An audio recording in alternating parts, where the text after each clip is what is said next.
എല്ലാവർക്കും നമസ്കാരം. Aim studies സെന്ററിന്റെ പുതിയൊരു വീഡിയോയിലേക്ക് സ്വാഗതം. കേട്ടറ്റ് എക്സാം ഇങ്ങോട്ട് എത്തിക്കഴിഞ്ഞു അല്ലേ? നമുക്ക് എല്ലാവരും ഭയങ്കര ടെൻഷൻ അടിച്ചിരിക്കുകയാണ്. പരീക്ഷ എത്തി, നമുക്കത് നമ്മളുടെ ആ ഒരു ആഗ്രഹത്തിലേക്ക് എത്താനായിട്ട് സാധിക്കൂ എന്നുള്ളതൊക്കെ. ആരും ടെൻഷൻ അടിക്കേണ്ട ആവശ്യമില്ല. കാരണം എന്താ വെച്ചാൽ നമ്മൾ മാക്സിമം സിലബസുകൾ പഠിച്ചു കഴിഞ്ഞതാണ് അല്ലേ? അപ്പൊ നിങ്ങൾ ഇനി ശ്രദ്ധിക്കേണ്ട കാര്യം എന്താ വെച്ചാൽ മെയ് 4-ഉം 5-നും ആണ് പരീക്ഷ. വളരെ ശ്രദ്ധയോടുകൂടെ തന്നെ പഠിച്ച കാര്യങ്ങൾ നല്ലോണം എന്ത് ചെയ്യുക, റിവൈസ് ചെയ്യുക. സിലബസ് തന്നെ കംപ്ലീറ്റ് ചെയ്തിട്ട് പഠിക്കുക, സിലബസിന് പ്രാധാന്യം കൊടുത്ത് പഠിക്കുക. പിന്നെ നമ്മൾ കണ്ട വേറൊരു കാര്യം എന്താ വെച്ചാൽ സ്കൂൾ പുസ്തകങ്ങളിൽ നിന്നൊക്കെ എന്ത് ചെയ്തിട്ടുണ്ട്, ക്വസ്റ്റ്യൻസും ചോദ്യങ്ങളും ഒക്കെ ചോദിച്ചിട്ടുണ്ട് അല്ലേ?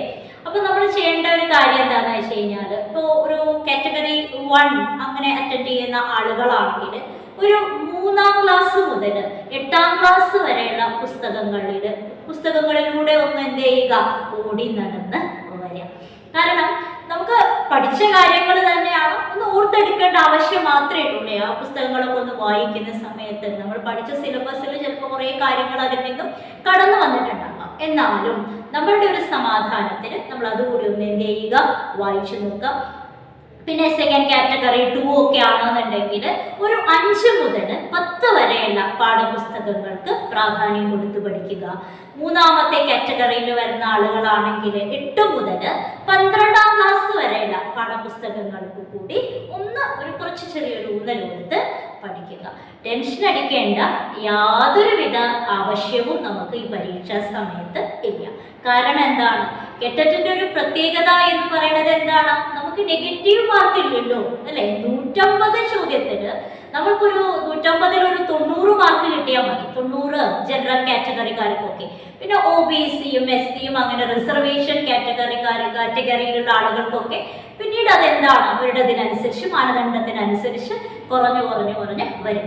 അപ്പം 90 മാർക്ക് എന്നുള്ളത് നമ്മൾ പഠിച്ച ഒരു രീതി വെച്ചിട്ടൊക്കെ നോക്കുകയാണെങ്കിൽ എന്താണ്, ഈസി ആയിട്ട് നമുക്ക് എന്ത് ചെയ്യാൻ പറ്റും, വാങ്ങിക്കാനായിട്ട് സാധിക്കും. അപ്പൊ അതുകൊണ്ട് തന്നെ പരീക്ഷയുടെ മാർക്കിനെ കുറിച്ച് ഓർത്ത് നമ്മൾ ടെൻഷൻ അടിക്കരുത്, പ്രത്യേകിച്ചും കെട്ടിട്ട് പഠിക്കുന്ന കുട്ടികൾ. കാരണം അവർക്കുള്ള ഒരു ബെനിഫിറ്റ് എന്താണ്, നെഗറ്റീവ് മാർക്ക് ഇല്ല എന്നുള്ളതാണ്.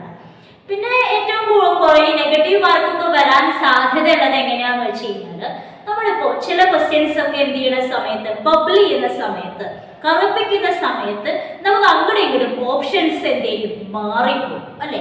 അവിടെ നമുക്ക് എന്താണ് ചിലപ്പോൾ മാർക്ക് കുറയാനുള്ള സാധ്യത നമുക്ക് അറിയാവുന്ന ചോദ്യമായിരിക്കും. അപ്പൊ നിങ്ങൾ എപ്പോഴും എഴുതുമ്പോൾ ബബിൾ ചെയ്യുമ്പോൾ ശ്രദ്ധിക്കേണ്ട കാര്യം എന്താണെന്ന് വെച്ച് കഴിഞ്ഞാൽ, ഇപ്പൊ എത്രാമത്തെ ചോദ്യമാണ്, 10-ാമത്തെ ചോദ്യമാണ്, അതിന്റെ ഓപ്ഷൻ C ആണ് എന്നുണ്ടെങ്കിൽ അത് എഴുതുമ്പോൾ ശ്രദ്ധിക്കുക 10 എന്ന് കറക്റ്റ് ആയിട്ട് നോക്കി ആ C എന്നുള്ളത് മാത്രം എന്ത് ചെയ്യുക, ബബിൾ ചെയ്യുക. 10C എന്നുള്ളത് കൃത്യമായിട്ട് ബബിൾ ചെയ്യുക. ഇനി ഏതെങ്കിലും ചോദ്യം നമ്മൾ വിട്ടുപോയി പിന്നീട് ചെയ്യാമെന്ന് പറഞ്ഞ് ചിലപ്പോൾ ഓർത്തെടുക്കാൻ പറ്റാതെയോ അല്ലെങ്കിൽ കൺഫ്യൂഷനോ ഒക്കെ ഉണ്ടെങ്കിൽ നമ്മൾ അടുത്ത ചോദ്യത്തിലേക്ക് എന്ത് ചെയ്യും, സ്കിപ്പ് ചെയ്ത് പോകും അല്ലെ? സ്വാഭാവികമാണ്. ഇപ്പൊ 15-ാമത്തെ ചോദ്യം നമുക്ക് ശരിക്കും ഓർക്കാൻ പറ്റുന്നില്ല, അപ്പൊ നമ്മൾ 16-ാമത്തേക്ക് പോയി.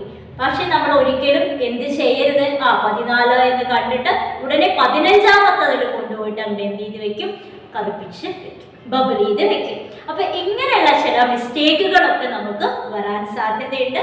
അപ്പൊ അതൊക്കെ ഒന്ന് എന്ത് ചെയ്യുക, ശ്രദ്ധിക്കാം അല്ലെ? വളരെ സിമ്പിൾ ആണ് ഇതൊക്കെ നമ്മൾ. അപ്പോ ഈ ഒരു മാനസിക നില നമുക്ക് എത്തണമെങ്കിൽ, ഇങ്ങനെയൊക്കെ ആലോചിച്ച് ചെയ്യണമെങ്കിൽ നമ്മൾ ടെൻഷൻ അടിച്ചിട്ട് എക്സാം ഹാളിൽ കയറാൻ പറ്റും?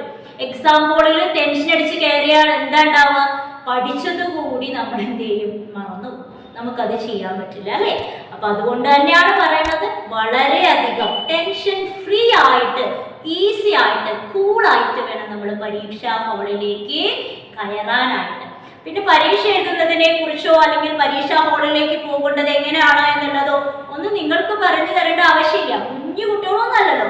അപ്പൊ നമുക്കറിയാം, മിതമായിട്ടുള്ള ഭക്ഷണമൊക്കെ കഴിച്ച് വളരെ ഹെവി ഫുഡൊക്കെ ആണെങ്കിൽ എന്താ ഉണ്ടാവുക, നമുക്ക് ചിലപ്പോൾ ഉറക്കം അങ്ങനെയുള്ള കുറേ കാര്യങ്ങൾ അല്ലെ? വലിയ ആളുകളാണ്, അതൊക്കെ നമ്മൾ കുഞ്ഞു കുട്ടികളോട് പറയണതാ, ഇങ്ങനെ ചെയ്യാൻ പാടില്ല, അങ്ങനെ ചെയ്യാവോ എന്നുള്ളതൊക്കെ നിങ്ങളോട് അതൊന്നും പറയേണ്ട ആവശ്യമില്ല. അപ്പൊ ടെൻഷൻ ഒഴിവാക്കി മനസ്സിനെ പരീക്ഷയെ നേരിടാൻ തയ്യാറെടുത്തു കൊണ്ടുവേണം എന്ത് ചെയ്യാനായിട്ട്, പരീക്ഷാ ഹാളിലേക്ക് പോകാനായിട്ട്. സൈക്കോളജി ഭാഗത്തിനൊക്കെ കുറച്ച് എന്ത് കൊടുക്കുക, സ്ട്രെസ് ചെയ്ത് അല്ലെങ്കിൽ ഇമ്പോർട്ടൻസ് കൊടുത്ത് പഠിക്കുക. എല്ലാ പരീക്ഷ എഴുതുന്ന കെറ്ററ്റ് എഴുതുന്ന എല്ലാ ഞങ്ങളുടെ പ്രിയപ്പെട്ട കുട്ടികൾക്കും സ്നേഹത്തോടെയും സമാധാനത്തോടെയും സന്തോഷത്തോടെയും ഒക്കെ എഴുതാൻ പറ്റട്ടെ അല്ലേ. അപ്പൊ അതുകൊണ്ട് തന്നെ ടെൻഷൻ ഫ്രീ ആയിട്ട് പോവുക. പറഞ്ഞു തന്ന സിലബസും കാര്യങ്ങളും ഒക്കെ നിങ്ങൾ എവിടെ എന്ത് പഠിക്കുന്ന ആൾക്കാരായിക്കോട്ടെ, സിലബസും ഈ പറഞ്ഞ പോലെ സ്കൂൾ പുസ്തകങ്ങൾ പാഠപുസ്തകങ്ങളൊക്കെ നിങ്ങളെ കൊണ്ട് പറ്റുന്ന രീതിയിൽ പഠിച്ച് കവർ ചെയ്ത് പോകാൻ ശ്രമിക്കുക. ഇനിയിപ്പോൾ ടീച്ചർ പാഠപുസ്തകങ്ങളെ കുറിച്ച് പറഞ്ഞല്ലോ, ഞങ്ങളതൊന്നും നോക്കിയിട്ടില്ല എന്ന് പറഞ്ഞിട്ട് ടെൻഷൻ അടിക്കണ്ട. എന്തൊക്കെ സിലബസ് നിങ്ങൾ കംപ്ലീറ്റ് ചെയ്തിട്ടുണ്ടോ, നിങ്ങൾ എന്തൊക്കെ ഇതിനു മുൻപ് പഠിച്ചിട്ടുണ്ടോ, അതൊക്കെ ഒന്ന് എന്ത് ചെയ്തെടുക്കാനുള്ള സമയമുള്ളൂ. ഇനി നമുക്ക് റിവൈസ് ചെയ്തെടുക്കാനുള്ള സമയമുള്ളൂ അല്ലേ. പുതിയ കാര്യങ്ങൾക്ക് പ്രാധാന്യം കൊടുത്ത് പഠിക്കണം. അങ്ങനെ അല്ലെങ്കിൽ വിട്ടുപോയ ഭാഗങ്ങൾക്ക് വീണ്ടും പ്രാധാന്യം കൊടുത്ത് പഠിക്കാൻ നിൽക്കേണ്ട. വളരെ ഒന്ന് കൂടി റിവൈസ് ചെയ്ത് വളരെ എന്താ പറയുക ഈസി ആയിട്ടുള്ള ടെൻഷൻ ഫ്രീ ആയിട്ടുള്ള മനസ്സോട് കൂടിയിട്ട് പോയി പരീക്ഷ എഴുതുക. എപ്പോഴും ഓർക്കുക, കെറ്ററ്റിൽ നമുക്ക് എന്തില്ല, നെഗറ്റീവ് മാർക്ക് ഇല്ല. അതുകൊണ്ട് തന്നെ നമ്മൾ ഉറപ്പായിട്ടും കെറ്ററ്റിൽ എന്ത് ചെയ്യും, വിജയികളായിരിക്കും. ഏറ്റവും കൂടുതൽ കെറ്ററ്റ് വിജയികളെ സമ്മാനിച്ചിട്ടുള്ള എയിം സ്റ്റഡി സെന്ററിന്റെ ഉറപ്പാണത്. എല്ലാവർക്കും നന്നായി പരീക്ഷ എഴുതാൻ കഴിയട്ടെ.